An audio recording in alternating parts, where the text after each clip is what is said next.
Yo, Rap Master N9ne is in the house. Well, on the phone anyway. How are you, Aaron? Yes, I'm in the house and on the phone. I'm kicking it like a donkey, swinging like a monkey. Brilliant. It's terrific to speak with you. And sincerely, thank you very much for your time. Thanks for having me, man. My pleasure. The story of you rapping the letters of your name when you were young to remember them is a terrific story, but I wanted to ask if that was in fact true. Yes, it's totally true, man. I was super young in the projects of Kansas City, Missouri, called N9ne, and I had trouble spelling my name, and my mom and my aunties knew that I loved music so much that they taught me to say like capital A, little a, R-O-N, ... You know what I'm saying? I learned it like that, you know what I mean? So that was their way of teaching me how to spell my name in school, you know, or in preschool or whatever. Oh, brilliant. It must have been very difficult as a child growing up with your mum so ill. Did your childhood in Kansas City influence your early musical development? Yes, it did, man, a whole bunch, man. You know, the whole psycho movement with N9ne, you know, wearing scrubs on stage and, you know, all sixes and sevens and everything. My whole career has been about, you know, good and bad and, you know, crazy or confused with all sixes and sevens. And I think that started because my mom was always in psychiatric wards because of her epilepsy and how she would talk after she had episodes, you know what I'm saying, of epilepsy, of seizures or whatever. And I think from visiting her in psychiatric wards and stuff throughout my life kind of hit me in a way that that's what I know, you know, and we still wear the hospital scrubs to this day, man, you know what I mean? Yeah. So I can say that a lot of everything from my childhood shaped everything I do right now, you know? Absolutely. Is that sort of the experiences that brought you to music? Yeah, man, I write my life, so everything that I talk about is my life. I mean, if I'm talking about something real, if I'm talking about my mother being ill or whatever, you know what I mean? Without that, I wouldn't have these stories, you know what I'm saying? Without life, I would have no stories. It would just be my imagination, which I do use my imagination in some songs, but, you know, it's my canvas. I can do whatever I want to do, but all of my music, whether I'm talking about my mom being sick, whether I'm talking about psycho chicks or whatever, or if I'm talking about my flow or anything, it's from my experiences and what I've learned in life. So thank God for that platform. Yeah, and it comes across so beautifully in your music, the truth of the lyrics behind it. How difficult was it to get established? To get what? To get established in the music business. Oh, established. It's really a hard thing when you don't do like everybody else does. You know what I mean? Yeah. When you choose to go to a different direction than the whole hip-hop community. Like, if everybody's dressed in this certain way, you say, forget that. I'm going to spike my red hair and make it look like a clown. I'm going to put face paint on because I feared clowns when I was younger, and now I became what I feared. I'm going to wear this bishop's robe. You know, it was so hard being a black dude with a painted face, with a bishop's robe, and spiked red hair. You know, saying it's so hard to sell when everybody else is doing something different. But that's why that's why it was a blessing that found Travis, and we found each other to start our own label of strange music, because nobody understood. The majors did not understand what to do with that kind of black dude when nobody in the industry looks like that or looked like that. So very hard to be established being N9ne. Still hard to this day, but to see it grow and seeing the fans still multiplying, you know what I'm saying, so many years later is just a beautiful thing, man, to see it still growing and us being on the incline with such a hard sell in a place, in a field where everybody copycats or copies what's hot in their opinion, you know what I mean, in a world that creates drones of other people, you know what I'm saying, to get money, to be able to be strange and still make it on the Forbes list is a testament for sure. Absolutely, and congratulations on your success with Strange Music. It's tremendous. Thank you.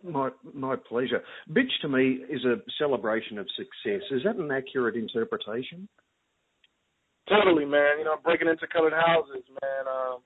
You know, it came from being different and losing a lot of my fans, certain kind of fans, you know what I'm saying? Yeah. And, it was just so many years of begging, like, come on, man, my people are missing the shows and missing this beautiful music.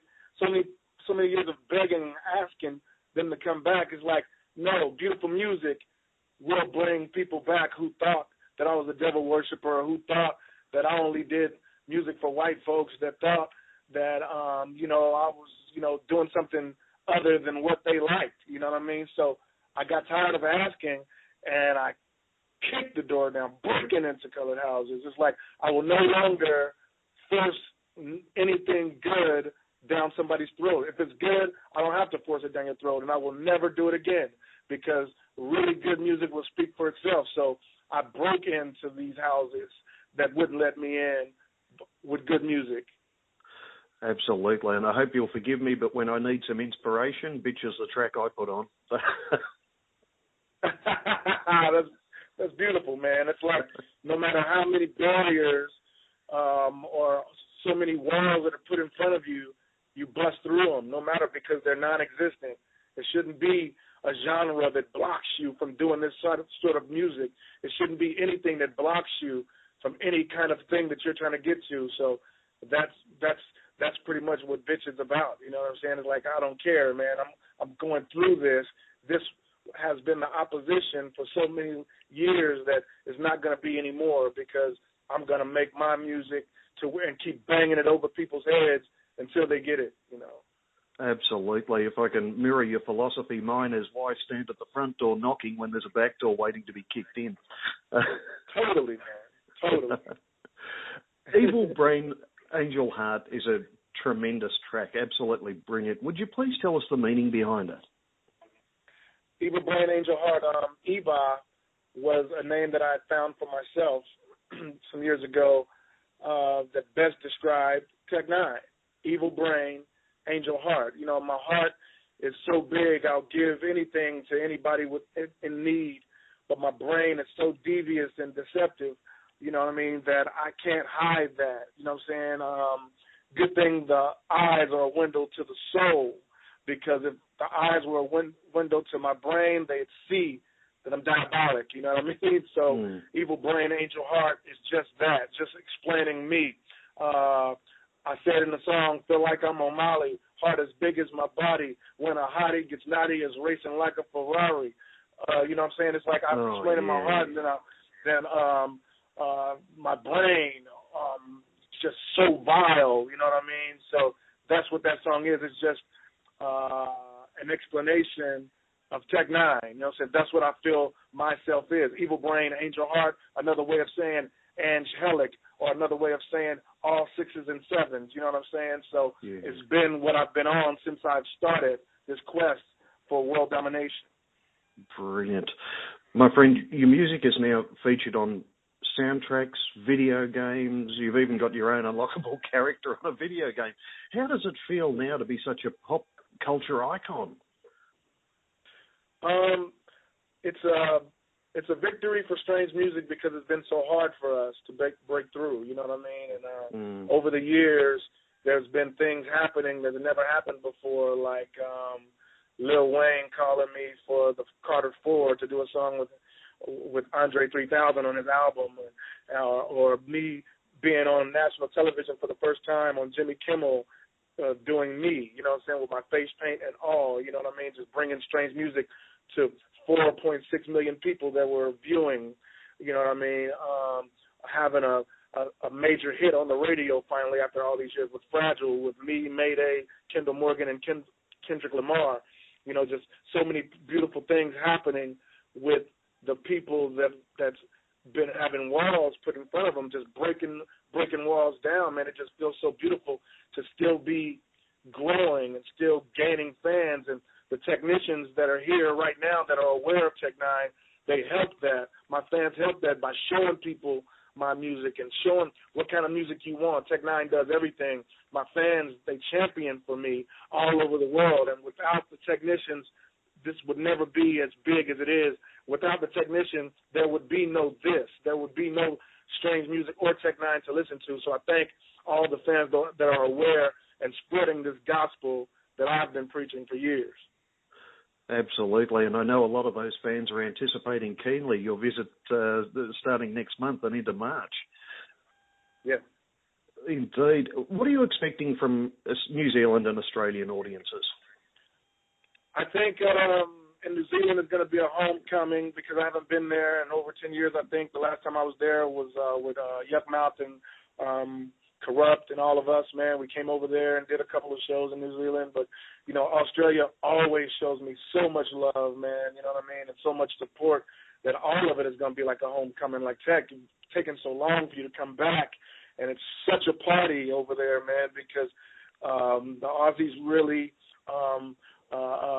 love good music, you know what I mean, and everybody in New Zealand as well, man, they appreciate good music, and I'm actually going to get to do Hawaii for the first time on the way back, you know what I mean, on the 15th, if I'm not mistaken, man, and yes. I've always dreamt of going to Hawaii, but, you know, I was stopped years ago because they said I was a riot maker, and that's why I did the song Riot Maker, you know what I mean, because people were afraid to have me in the clubs, you know what I mean, but if they understood that the technicians are tied together as one, mind, body, and soul all over the world, that it's love at these shows and it's family affair at these shows, that we never have anything bad happen, man. This is really loud and boisterous music, and we're coming to really make everybody sweat like us, like we do on stage, because we come to work.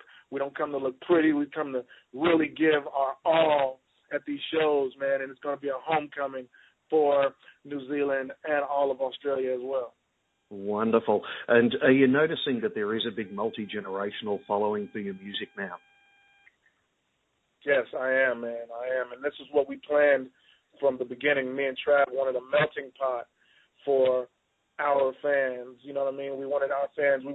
I always thought that my music should belong to everybody. You know what I'm saying? So I'm not boxed in with just one genre. I'm like just boxed in. Yes, I do hip-hop, but I actually fuse it with everything almost, you know what I mean? So there's no barrier. And fans, the way they turn out is how we've planned it to be a melting pot of different types of people or different race and different colors, you know what I'm saying, different ways of thinking, you know what I mean? But one thing we all have in common is emotions, and that's what I tap into, the emotion of the people, you know. That's so beautifully put, and I can identify with it straight away, and we thank you very much for your music. What does the stage name N9ne mean to you now? Has its meaning differed at all over the years? Oh, yeah, man. You know what I mean? It was given to me by a gangster, you know, because of my rapid flow. You know what I'm saying? Some of the people appointed to give an opinion can never get it. I want you to come on and cover Jimmy and die. You know, it's like I always had that rapid flow. So it was given to me back in 1988. But as I got older and wiser, you know, I peeped how we spelled it. It was T-E-C-H, and not like the gun, T-E-C or T-E-K at all. You know what I mean? It's T-E-C-H, short for technique, and number 9 being the number of completion. It fit me perfect because I am the complete technique of rhyme. I do everything in one, so I am the complete technique of rhyme, Tech9, technique number 9. Magnificent. Thank you very much for that. Look, I could speak with you all day, man. I really could, but I thank you very, very much for your time. We can't wait to see you out here next month and into March. It's going to be a tremendous experience, and hopefully be able to meet you in person and hit you up for a face-to-face interview. Totally, man. Much love, man. This is Tech9 right here on Silver Tiger Media, baby. Thank you, my friend. It's all good, brother. Take care. All right, I'll talk to you soon. Bye-bye.